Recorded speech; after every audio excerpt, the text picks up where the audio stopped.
children who believe they are transgender may actually have mental health issues. That's according to a damning new report set to be released tomorrow, which will look at how the NHS cares for children with gender dysphoria. It's been reported that amongst its findings is that children who think they are trans disproportionately suffer from mental health issues, which usually stem from difficult family situations or having suffered from abuse. The CAS review suggests that rather than being automatically put on the path to change their gender, these children should receive counselling instead. It comes amid concerns children are being allowed to change their gender in schools without their parents' knowledge or consent. Commenting on the upcoming landmark review, Rishi Sunak says he believes allowing children to change pronouns or dress as the opposite sex is not a neutral act and could harm their well-being. Downing Street has said it will act on the CAS review to ensure children are kept safe. Look, Sunak's only saying this now. This is common sense. This should have been said years ago. He's saying it now because he wants to win votes, of course, and it is a vote winner. People are going to hear him, and some people are going to say, good idea. That's absolutely, we totally agree. And I do agree. We shouldn't have been giving kids puberty blockers or hormones.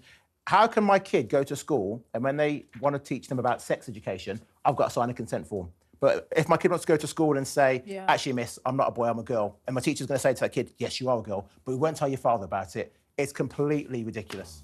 We're going to look back 10 years from now, 5 years, and just be ashamed of what we've allowed children. I'm already ashamed. I'm not 10 years, I'm ashamed now. No, I mean society, because the thing is, there's still people that are pushing this up. When did Tavistock close last year? I mean, even before then, so the year 2021, 2022, you had, I think, 5,000 referrals to Tavistock Clinic. A decade before, it was just 250.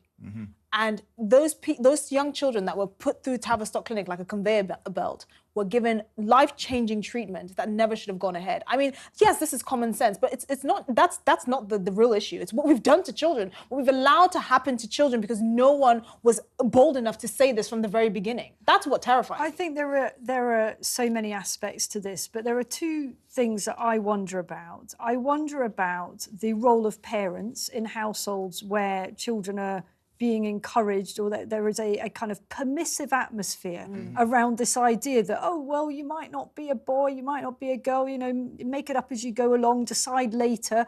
And there are households in which we've all read about them, where they are actually not wanting to bring up a baby as one gender or another, as if this is some kind of matter of pick and choose. So I think parents have a role to play in this.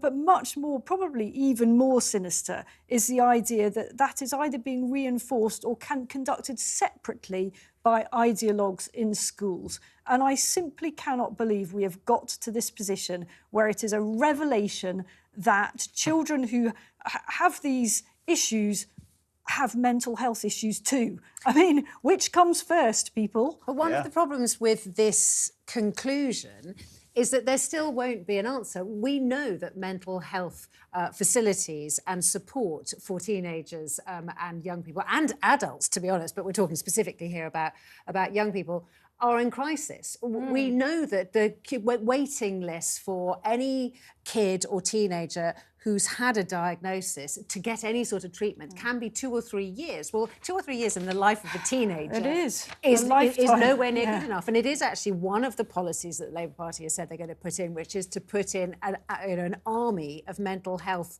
support into schools. Now, a lot of us will say, you know, God, that's the last thing that kids need to be encouraged to go on. But one thing we can know from this report is these kids need help.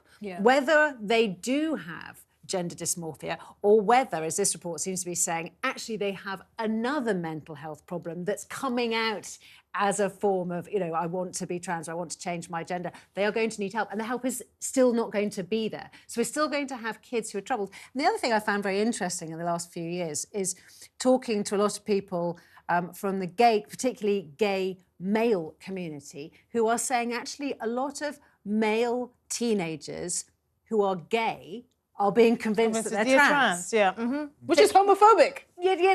And they're saying that actually becoming gay in a sort of young community is almost becoming a thing of the past. That if you're a young man who thinks I'm attracted to another man, and everyone else says, you're not a gay man, you're a woman. You need to change your sex. You need to change your gender. I mean, this is bewildering. Yes, bewildering. It is. Guess what? In Islamic countries, this doesn't happen. It's not just Islamic. The non-Western countries, this doesn't happen.